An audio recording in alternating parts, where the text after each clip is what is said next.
Hola amigas, amigos, hoy nos autoentrevistamos, pero porque queremos mirar lo que pasa fuera en cuanto a retos que abordamos en 2023 para el Estado de Derecho. Hoy tenemos a alguien que, es notario, es especialista en financiación de pymes, ha sido articulista para medios diversos como El País o el ABC, es experto también en la salud de la democracia y el Estado de Derecho y sobre todo además es que ha sido fundador del blog Hay Derecho y es el nuevo presidente de Hay Derecho. Hoy nos acompaña Segismundo Álvarez y yo quiero que para empezar nos cuentes, Segismundo, ¿quién eres? Bueno, pues yo soy Segismundo Álvarez, soy notario y todas estas cosas que cuentas pues en realidad están muy relacionadas, ¿no? O sea, han ido surgiendo como de una forma natural, ¿no? Yo soy jurista, es decir, que estudio y me dedico profesionalmente al derecho, pero también soy ciudadano, ¿no? Que estoy preocupado por cómo funcionan las cosas, ¿no? Y yo creo que esto es un poco lo que nos pasó a los que empezamos Hay Derecho. Estudias un tema jurídico, sientes la necesidad de explicarlo también a los demás, pero también sientes la necesidad de opinar, de decir, a ver, ¿esto funciona bien? ¿Cuál es la interpretación adecuada? ¿Debería ser así? O sea, ¿responde verdaderamente esta ley a las necesidades económicas y sociales que trata de resolver? Entonces, pues nos pusimos a escribir, ¿no? Entonces, cuando te escribes, pues realmente pues eso, te conviertes pasas de lo jurídico a lo que llamamos la política jurídica, es decir, cómo deberían ser las cosas, ¿no? Y son cosas que están muy relacionadas con la vida de las personas, ¿no? Y lo de los artículos, pues surgió así. Uno de los primeros artículos que escribí en El País, que se llamaba Perder la casa y el futuro, se refería a las ejecuciones hipotecarias, los llamados desahucios en el momento de la crisis, que la gente no podía pagar, perdía su casa y debía una enorme cantidad de dinero que prácticamente la imposibilitaba volver a entrar en la vida económica después, ¿no? Teníamos una legislación muy inadecuada. Eso nos llevó a escribir también sobre las cláusulas abusivas, sobre la segunda oportunidad de esas personas. Y después nos dimos cuenta pues, que estaban relacionadas con otras cosas más generales, como el tema de la corrupción, que también era un tema importante, ¿no? A partir del 2010 y cuanto más estudiabas, más te dabas cuenta que en realidad la libertad y la prosperidad y la justicia están relacionadas con eso, con el sistema jurídico y las instituciones, ¿no? O sea, un libro famoso que se llamaba ¿Por qué fracasan las naciones?, que defendían eso, ¿no? O sea, que al final todo depende de las instituciones. Y acabáis montando una fundación.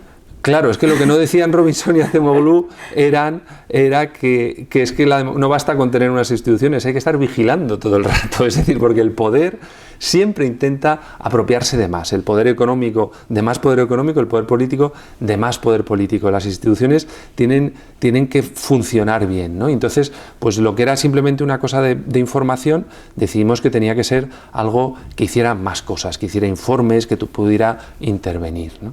Y esa es un poco la idea, para hacer un cambio. Entonces fue una evolución pequeña, empezamos escribiendo, después creamos un blog, después creamos una fundación y ahora estamos en un momento pues distinto de expansión de la fundación. En los temas, has mencionado algunos temas clave además, desde la crisis económica y especialmente lo que tocó a tantísima gente en España, ¿no? Cómo se producían las ejecuciones hipotecarias. Hoy, ¿cuáles son los temas que te mantienen más alerta, que te mantienen despierto y preocupado despierto, lo que está poniendo de alguna manera en evidencia pues esas grietas del Estado de Derecho? Lo de mantener despierto, que es mejor decir que te quitan el sueño, ¿no? Que es más, que es más duro. Bueno, yo creo que hoy es inevitable hablar de la independencia judicial, ¿no? Después de la crisis que hemos tenido con el Consejo y con el Tribunal Constitucional tan reciente, pues es un problema fundamental. Pero no es un problema de ahora, o sea, esto lo llevamos nosotros hablando en Hay Derecho desde hace muchísimo tiempo. O sea, el problema es que hay un sistema que teóricamente podía funcionar y que han ido pervirtiendo los partidos políticos. Es decir, que hay una forma, este sistema podía servir. Lo que pasa es que tal y como se está ejecutando, es decir, en vez de que los partidos políticos elijan para estos órganos a las personas más capaces por consenso, es decir, a las más capaces técnicamente y más independientes que se tienen que poner de acuerdo los grandes partidos, lo que han hecho lo contrario, es decir, repartirse los puestos, tú eliges a quien te dé la gana, yo elijo a quien me dé la gana y tú no me dices nada, es decir, eligen justamente a las personas más afines al partido, menos independientes y normalmente también menos capaces técnicamente, ¿no? pues eso es una perversión tremenda. La independencia judicial es muy importante, porque la democracia no consiste solo en votar cada 4 años. La democracia es un sistema en el que los poderes se controlan unos a otros, aparte de la función que tenemos los ciudadanos de estarse siempre vigilándolos también, ¿no? Entonces, uno de esos controles fundamental es la justicia. Si la justicia depende del poder político, ya no funciona como control, ¿no? O sea, yo creo que eso es un tema fundamental. Por eso estamos haciendo pues muchísimo en este aspecto, estamos proponiendo formas en lo que esto verdaderamente funcione, pues soluciones mejores porque hay otra manera de hacer las cosas. De hecho, bueno, no es que lo digamos nosotros o lo diga yo, es que lo dice la Unión Europea, que ha sancionado a Polonia y a Hungría y tiene procedimientos abiertos justamente por esto, porque van contra la independencia de la justicia y están preocupados, tan preocupados que ha venido aquí el comisario Reinders y de hecho se ha reunido con Hay Derecho para que le diéramos, como tú sabes, nuestra opinión sobre la situación. Pero hay más cosas que me quitan el sueño. O sea, ahora mismo tenemos el foco muy en esto porque es muy reciente, aunque ya digo que viene de atrás. Y después tenemos también el Parlamento, que es otro de los poderes, pues se ha pervertido también su funcionamiento. El abuso de los decretos leyes, que también denunciamos en el informe del Estado de Derecho que hemos presentado, es tremendo. Es decir, el Parlamento no solo hace las leyes, sino que las tiene que hacer de una determinada manera que garantiza una transparencia y una elaboración mejor. Si no se cumplen esos procedimientos porque siempre todo es urgente y se va por el decreto ley, pues las leyes son peores, se degrada la función porque el procedimiento importa, que es lo que a veces... Es que nosotros insistimos mucho en eso. Sí, ¿no? Parece que se flexibiliza si el asunto que se está tratando me conviene, ¿no? Claro, el procedimiento es fundamental. Tanto para el Parlamento como para los propios jueces. Los jueces no están ahí para hacer justicia, no. Los jueces aplican la ley de acuerdo también con un procedimiento muy específico, están sometidos a recursos. El procedimiento es fundamental. Se habla de la soberanía del pueblo, claro, pero el pueblo soberano se ha dado una constitución justamente para eso. Los demás poderes tienen que someterse a esa Constitución, que son la que nos hemos dado los Porque si los soy españoles. Un día flexible con el procedimiento, lo soy cuando sea un abusador el que claro, sea igualmente flexible con el procedimiento. Todas esas, ¿no? En el fondo, es una pena, pero es así. Todas esas visiones de intentar quitar controles son absolutamente miopes, porque si tú crees en la democracia, sabes que al final va a gobernar otro. Es decir, si has quitado los controles, te los estás quitando a ti mismo para después, ¿no? Pero es la dinámica del poder y por eso siempre tenemos que estar pendientes y trabajando y señalando las cosas que nos están haciendo bien y aportando soluciones, que es lo que queremos, ¿no? Esto que hacemos desde la Fundación Hay Derecho se incardina en un contexto en España en el que, por ejemplo, hay 9.000 fundaciones ahora mismo, pero me gustaría poder compartir contigo qué es lo que crees tú que hace que sea necesaria una fundación como esta o cuál es la singularidad de cómo enfrentamos los retos. Bueno, las fundaciones en España, el tercer sector hace un trabajo maravilloso, hay muchísimas cosas, bueno, yo colaboro también con otras, lógicamente, que defienden pues, a colectivos que están en situación de vulnerabilidad, muchísimas cosas importantes. Lo que pasa es que las crisis de los últimos años, o sea, tanto la crisis económica como las crisis políticas que hemos vivido en este país y fuera, porque no es una cosa solo de España, aunque ahora nos preocupa lo nuestro, nos demuestran lo que decía antes, que esto no está ganado. Es decir, que el que tengamos una democracia no quiere decir que la vayamos a seguir teniendo, ¿no? Y tanto la crisis económica como las crisis políticas e institucionales la ponen verdaderamente en riesgo. Y nosotros tenemos que actuar de contrapeso a esa tendencia del poder a invadir, de los partidos políticos, a invadir todas las esferas. Yo creo que eso está clarísimo hoy en día. Es decir, hoy hay una mayor conciencia de cómo es de importante que garanticemos la independencia de la justicia, el funcionamiento de las instituciones y también la defensa de los consumidores. Es decir, que está en el ámbito más político, pero también en el ámbito de la calidad de la legislación. Y eso, pues hay muy pocas organizaciones que tienen ese foco, ¿no? Nosotros yo creo que estamos en posición de verdad de tener influencia y lo intentamos y estamos en contacto con los partidos políticos, estamos en contacto con Europa, que ahora mismo es una de las palancas fundamentales para garantizar el funcionamiento institucional, ¿no? Yo creo que independientemente de que todas las organizaciones son necesarias, yo creo que en este aspecto hace falta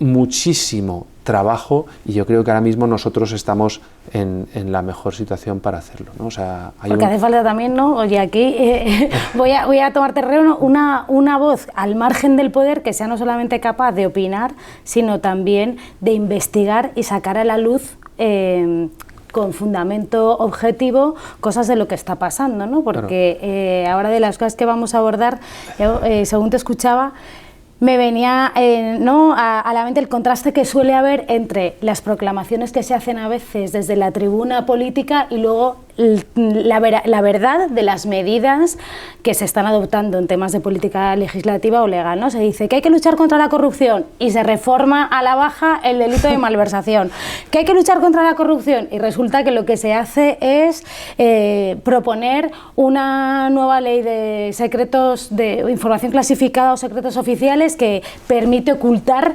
muchísima información más allá de lo que es razonable porque afecte a materias sensibles. ¿Que hay que luchar contra la corrupción? Y resulta que a la hora de trasponer la directiva que hay que proteger a los alertadores de corrupción nos encontramos con que la norma que se tramita en España tiene muchos agujeros negros que deja fuera de protección si denuncian, por ejemplo, corrupción en fuerzas y cuerpos de seguridad o, bueno, ¿no? ámbitos de exclusión de la protección que no se entienden, ¿no? Y aunque, bueno, pues bueno, y aún así estemos ahí y consigamos que algunas de las enmiendas que hemos propuesto se hayan aceptado por grupos en el Congreso y se vaya a mejorar la norma, ¿no? Pero que se dice, bueno, que tenemos que tener un país competitivo y sin embargo se utiliza la dedocracia para designar a los altos cargos del sector público, pero bueno, ¿no? Nos vamos a poner ahí, a poner el dedo en la llaga y a sacar a la luz realmente